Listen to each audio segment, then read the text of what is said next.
Ang istoryang ito ay hango sa maikling kwentong isinulat ni Leia Chu na pinamagatang Grape Juice. Ang lahat ng pagkakatulad ng mga karakter at pangyayari sa tunay na buhay ay hindi sinasadya at nagkataon lamang.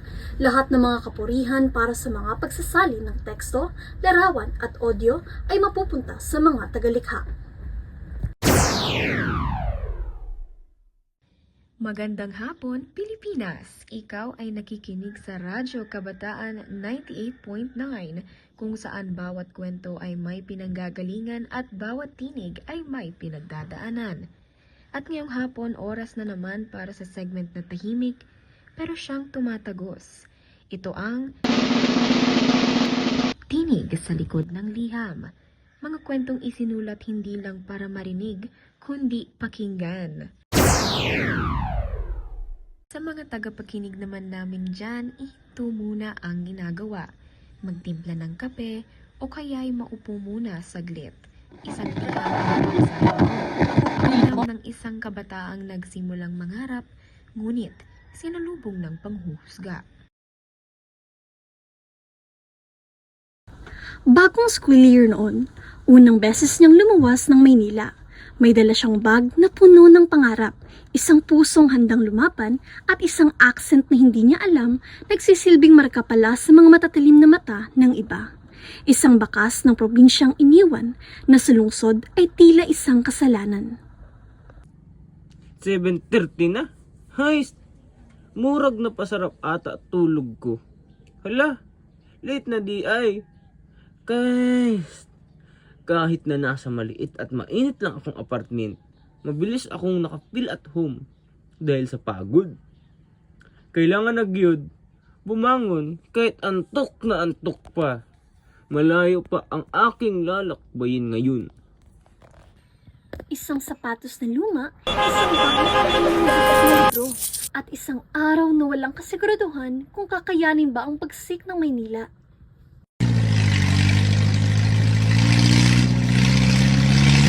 Alas 8:10 ng umaga, siksikan sa jeep, pawis, ingay at tingin ng mga estranghero na tila ba ay sinusuri ang bawat galaw mo. Dito, ang bawat segundo ay labanan. Grabe ay! Unang araw pa lang, tapos late na kagad ako. Ay naku.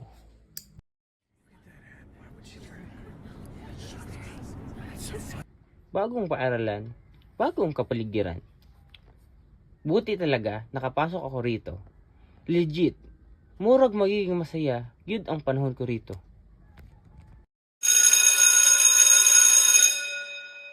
Alas 10 na ng umaga, second period na ng araw.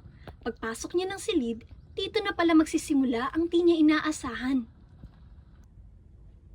Naku ay, grabe ang traffic. Late na talaga ako. You're late. It's already the second period. I'm sorry ma'am, sobrang traffic ba? Old excuse na yan, mister. Hindi traffic ang mag-a-adjust sa'yo. Anyways, dahil first day of class naman, as your punishment, please introduce yourself in front.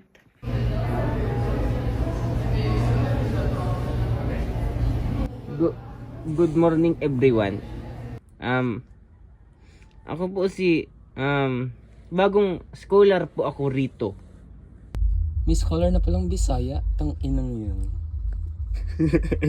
For real, pare.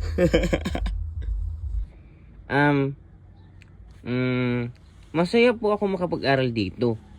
Sana po ay ma-enjoy natin ang ating magiging samahan. That's enough. You may take your seat. Hindi lahat ng traffic ay nasa kalsada. Minsan, dala mo ito hanggang sa silid. Sa mga tingin, sa mga tawa, sa mga salitang hindi mo naman kasalanan.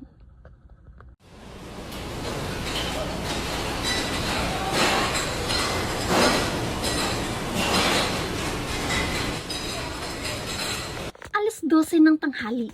Ang cafeteria ay punong-puno ng ingay at tawanan. Isang mundong pamilyar sa lahat. Pero para sa kanya, isa itong malawak at nakakalunod na karagatan. Habang ang karamihan ay kumakain habang masayang nagkukuntuhan, siya ay naninibago pa rin. Nakaupo sa isang sulok, tila pilit na nagtatago sa sariling anino. Ganito pala rito. Ang bawat lamisa ay may sariling grupo.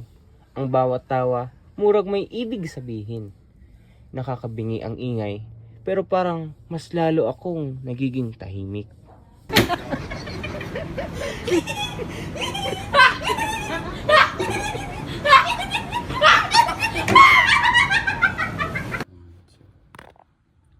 Sa bawat subo niya ng dala niyang baon, ramdam niya ang panunuri ng mga nasa paligid. Ang mga mata nila ang tila scanner na pumabasa sa kanyang bawat galaw. Mula sa simpleng paghawak ng kubyertos hanggang sa paraan ng kanyang pag-upo. Psst, psst, hurry. Look at the Bisaya guy sa class natin. He's eating alone. So awkward, bro. Diba? Oo nga. Look what he's wearing. So out of style. Parang gang-gang tang-ina. 4:30 ng hapon. Para sa iba, uwian na. Pero para sa kanya, dito palang lilinaw ang lahat. Hey, Kai, want to have a carpool? Girl, I can't eh. Manong will be picking me up later. You know my dad naman. Okay. Uy, isn't that the Bisaya guy? He looks like he just came from a marathon. Catching up to a jeepney. It's so pathetic. Kahit gaano ka talaga ka-smart, no? Halata pa rin kung saan ka bilang. Akala nyo ba bingi ako? Oo. Galing ako sa probinsya. Isa akong Bisaya. Galing ako sa komunidad na araw-araw lumalabas para makapag-aral, para mangarap, at higit sa lahat, para makarating dito. Kung ang sukatan ng talino ay accent o kung gaano kaganda ang modelo ng sasakyan mo, edi talo na kami agad. Pero kung sipag, tiyaga at pangarap ang pag-uusapan, hindi ako nahuhuli. Hindi ako mas mababa at lalong hindi ako mali.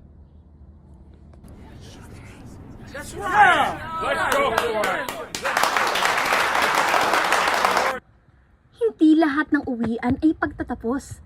Minsan, dito nagsisimula ang pagbabago kapag ang boses na minamaliit ay natutong tumayo.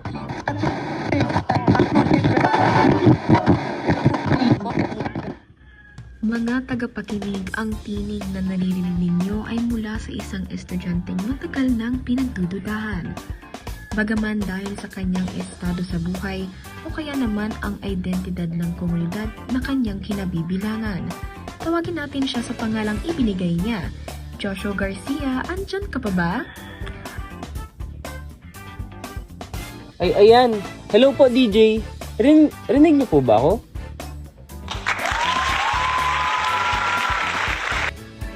Malinaw naman ang iyong boses, iho. At dahil dyan, ano ang huling mensahe na nais mong iparinig sa ating mga listeners ngayong hapon? Simple lang po, DJ. Sa panahon natin ngayon, iwasan nating mangdiskriminad ng kapwa. Lalo't pa kung hindi pa natin sila kilalang lubusan. Nakatulad sa personal kong karanasan, hindi po kaming Bisaya, kailan may naging bobo at hindi basehan ng respeto ang estado mo sa lipunan. Kung may kailangang baguhin, hindi kami yun, kundi ang mga kaaya-ayang ugali ng judgmental na tao. Narinig niyo ba yun? Narinig ko yun! Maraming salamat sa pamamahagi ng iyong kwento, Joshua. Muli, ito ang tinig sa likod ng liham, kung saan ang bawat oras ay may bigat at bawat tinig ay may karapatan. Kung may kwento ka, huwag nang mag-atubiling ibahagi sa amin. Contact 09123-456-789. Hanggang sa muli, avid listeners.